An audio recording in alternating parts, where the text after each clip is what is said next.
Assalamualaikum, dear student. I am Harish Kumar from Ascender Academy of Chemistry. आप सब student को ascender academy की तरफ से ऑनलाइन क्लासेस के लिए वेलकम कहते हैं। हम जो स्टार्ट करेंगे बेसिक केमिस्ट्री से करेंगे। सबसे पहले आपको केमिस्ट्री के बारे में पता होना चाहिए। केमिस्ट्री को हम किस तरह डिफाइन करते हैं? Chemistry deals with the study of matter. आप इसमें मैटर की स्टडी करते हैं। आपको सबसे पहले मैटर के बारे में पता होना चाहिए। Anything which occupy space and has a mass is known as matter. जो भी चीज स्पेस ऑक्यूपाई करे और उनका मास हो तो उससे हम क्या कह सकते हैं? मैटर कह सकते हैं। अब आपको यह भी पता होना चाहिए, फॉर एग्जाम्पल हम जो ह्यूमन बींग्स हैं हम भी मैटर हैं, क्योंकि हम स्पेस भी ऑक्यूपाई करते हैं और हमारा मास भी है। आप सिंपल ऐसे भी कह सकते हैं, मैटर के लिए मास का होना भी जरूरी है और वॉल्यूम का होना भी जरूरी है। इनडायरेक्टली आप ये भी कह सकते हैं, जैसे आपने पढ़ा होगा, डेंसिटी जो है वो एक रेशियो है मास पर यूनिट वॉल्यूम का।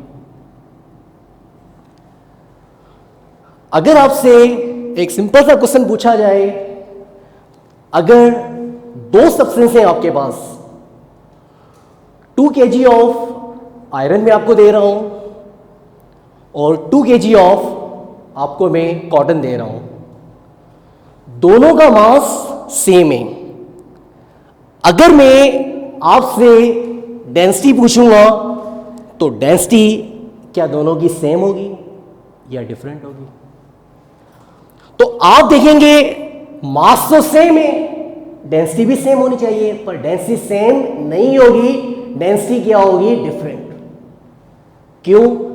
क्योंकि जो आयरन है वो कम स्पेस ऑक्यूपाई कर रहा है और जो कॉटन है वो आपके पास ज्यादा स्पेस ऑक्यूपाई कर रहा है। स्पेस का मतलब है वॉल्यूम, क्योंकि डेंसिटी का वॉल्यूम से जो रिलेशन है वो इनवर्सली है। तो आप कह सकते हैं आयरन जो है वो कम स्पेस ऑक्यूपाई कर रहा है तो उसकी डेंसिटी ज्यादा है एज कंपेयर कॉटन से। अब हम आपको ये बताएंगे हमें मैटर के अंदर किसकी स्टडी करनी है, क्योंकि जनरली आप ऐसे कहते हैं, the branch of science which deals with the study of structure, composition, property and fundamental changing of matter. The branch of science which deals with the study of structure, composition, property and fundamental changing of matter is known as, आप उसे क्या कहते हो? Chemistry. तो आपको सबसे पहले जो स्टडी करनी है वो आपको स्टडी करनी है स्ट्रक्चर की, स्ट्रक्चर ऑफ मैटर की। और लिक्विड के अंदर क्या हो जाते हैं? लूज हो जाते हैं, और गैस के अंदर क्या होते हैं? वाइडली सेपरेटेड हो जाते हैं, रैंडम हो जाते हैं। तो ये जो पार्टिकल्स की आप अरेंजमेंट बता रहे हैं तो उससे आप क्या कह सकते हैं? उससे आप कह सकते हैं स्ट्रक्चर। अब हम आपको बताएंगे कंपोजिशन के बारे में, कंपोजिशन ऑफ मैटर। आपको पता है मेटालिक सॉलिड को आप एटॉमिक सॉलिड भी कहते हैं। तो ये जो कॉपर मेटल है वो कंसिस्ट है किस पे? कंसिस्ट है एटम्स पे। किस पे कंसिस्ट है? एटम पे। अगर मैं आपके पास देता हूं सोडियम क्लोराइड, अब सोडियम क्लोराइड जो है वो किस पे कंसिस्ट होगा? आयंस पे, क्योंकि उसके अंदर एक होता है केटाइन और एक होता है एनाइन। ये भी हम दोनों टर्म्स आगे डिस्क्राइब भी करेंगे, केटाइन होते क्या हैं और एनाइन क्या होते हैं। तो सोडियम क्लोराइड के अंदर आपके पास उसके अंदर क्या होंगे? आयंस। एक हो गया Na पे पॉजिटिव और Cl पे नेगेटिव।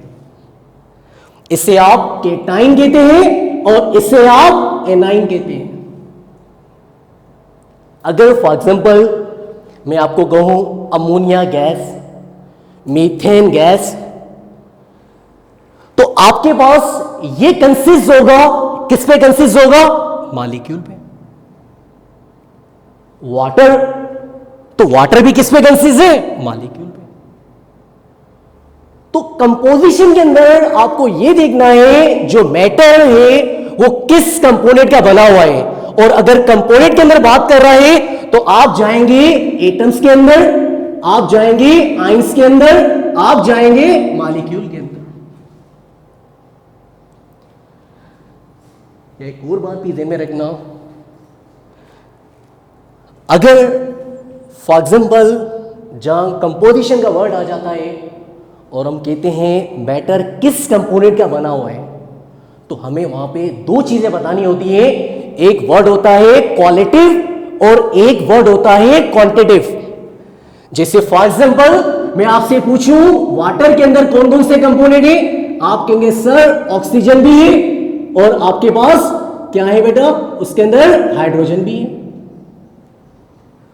आप सिंपली क्या कह सकते हैं? वाटर जो है उसमें कौन कौन से कंपोनेंट है? आपको ऑक्सीजन भी नजर आएगा और क्या उसके अंदर होगा?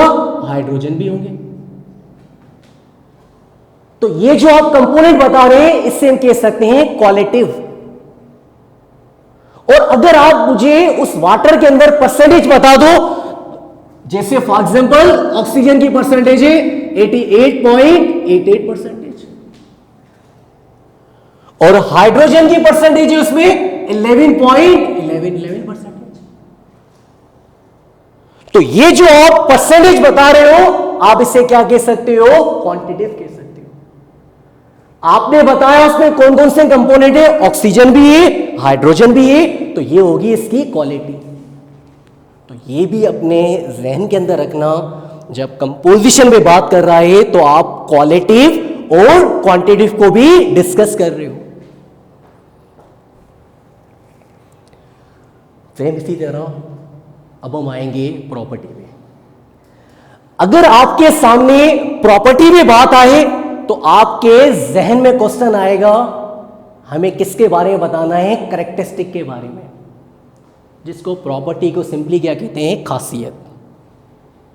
पर वो प्रॉपर्टी दो तरह की होती है, एक होती है फिजिकल और एक होती है आपके पास केमिकल।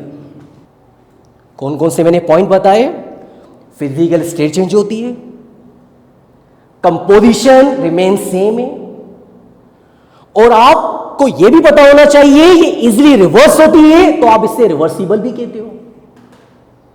जैसे आपके पास मेल्टिंग पॉइंट है तो इसका रिवर्स फ्रीजिंग पॉइंट होता है। तो डिकम्पोजिशन रिएक्शन, एडिशन रिएक्शन, ये भी दोनों एग्जांपल हो सकते हैं आपके पास केमिकल प्रॉपर्टी के, केमिकल प्रॉपर्टी के। और आप ये भी ध्यान में रखना, आपने ऑक्सीडेशन पढ़ा होगा फर्स्ट ईयर में, रिडक्शन पढ़ा होगा, तो ये भी एग्जांपल किसके होते हैं? केमिकल प्रॉपर्टी के। क्योंकि ऑक्सीडेशन और रिडक्शन, ऑक्सीडेशन में इलेक्ट्रॉन लॉस हो रहे हैं और रिडक्शन में इलेक्ट्रॉन क्या हो रहे हैं? गेन हो रहे हैं। जैसे आपने पढ़ा होगा इलेक्ट्रोलाइसिस, जिसमें आयंस की क्या होती है? मूवमेंट। तो वो भी आपके पास कौन सी प्रॉपर्टी है? केमिकल प्रॉपर्टी है। तो केमिकल जो प्रॉपर्टी होती हैं वो इजीली रिवर्स नहीं होती, तो आप इसे इरिवर्सिबल भी कह सकते हो। और अगर इरिवर्सिबल कह रहे हो तो इसे वन वे चेंज भी कह सकते हो। और ये भी याद रखना, यहां पे कंपोजिशन जो है वो क्या हो रही है? चेंज। और आप ये भी बात याद रखना, केमिकल प्रॉपर्टी के अंदर न्यू चीज बनती है। और आप ये भी अपने ध्यान में रखना, जब आप केमिकल प्रॉपर्टी की बात करते हो तो वहां पे डिकम्पोजिशन होता है प्राइमरी बॉन्ड। अगर फिजिकल प्रॉपर्टी में चले जाते तो वहां पे हम बात करते सेकेंडरी बॉन्ड की। First question is the ratio of number of atoms to element in glucose per molecule is. आपको क्या दिया गया है? ग्लूकोज। आप सबसे पहले देखेंगे उसमें एटम्स कितने हैं। आप सबको पता है ग्लूकोज का फॉर्मूला है C6H12O6। तो इसमें कितने एटम्स हैं? आप कहेंगे सर इसमें एटम्स है 24। फिर आप देखेंगे इसमें एलिमेंट कौन कौन से हैं? कार्बन भी है, हाइड्रोजन भी है, ऑक्सीजन भी है। तो आप क्या करेंगे? इस 24 को डिवाइड कर देंगे किससे? 3 से। तो आपका आंसर आ जाएगा, क्या आंसर आ जाएगा? 8। क्योंकि आप बच्चे चले जाते हो ग्लूकोज का जब हम पूछ रहे हैं उसके एटम का रेशियो बताओ, काफी बच्चे चले जाते हैं 24 में, पर 24 नहीं होगा क्योंकि एटम में 24 कितने टाइप के एलिमेंट हैं? 3। तो आप क्या करेंगे? 24 को डिवाइड करेंगे 3 से, तो आपके पास आंसर जो है वो करेक्ट आ जाएगा 8। इसी तरह से एक और भी क्वेश्चन है, all of the following are physical change except. देखो एवापोरेशन फर्स्ट ऑप्शन है, second burning of wood, third crystallization, option D melting point. तो एवापोरेशन भी फिजिकल है, मेल्टिंग पॉइंट भी फिजिकल है। अब क्रिस्टलाइजेशन एक सेपरेशन टेक्निक है। तो क्रिस्टलाइजेशन, काफी बच्चे क्रिस्टलाइजेशन में जाते हैं, ये भी याद रखना आपने पढ़ा होगा इंटर के अंदर फ्रैक्शनल डिस्टिलेशन। तो फ्रैक्शनल डिस्टिलेशन एक सेपरेशन टेक्निक है, तो आप उसे भी कह सकते हो फिजिकल चेंज। तो ये भी फिजिकल, ये भी फिजिकल, ये भी फिजिकल, तो आपका करेक्ट आंसर होगा burning of wood. Which of the following is our physical change? Option A sodium metal dissolve in water, option B quicklime dissolve in water, option C sodium chloride dissolve in water, option D all of this. तो काफ़ी बच्चे all of this में चले जाते हैं और all of this answer नहीं होगा। जब आप सोडियम मेटल को डिसॉल्व करेंगे वाटर में तो आपके पास बर्निंग होगी। क्विकलाइम डिसॉल्व करेंगे वाटर में तो हीट रिलीज हो रही होगी। Sodium chloride dissolve in water, ये फिजिकल चेंज है। क्योंकि जब आपने NaCl को वाटर में जब डिसॉल्व नहीं किया था तो कितने आयन से? 2। Na पे पॉजिटिव, Cl पे नेगेटिव। जब आप पानी में डिसॉल्व कर लोगे तो भी इसके अंदर कितने आयन्स होंगे? 2। तो आप कह सकते हो यहां कोई न्यू चीज नहीं बनती, क्योंकि फिजिकल चेंज में न्यू चीज नहीं बनती। तो आपका करेक्ट जो आंसर होगा यहां पे सोडियम क्लोराइड डिसॉल्व इन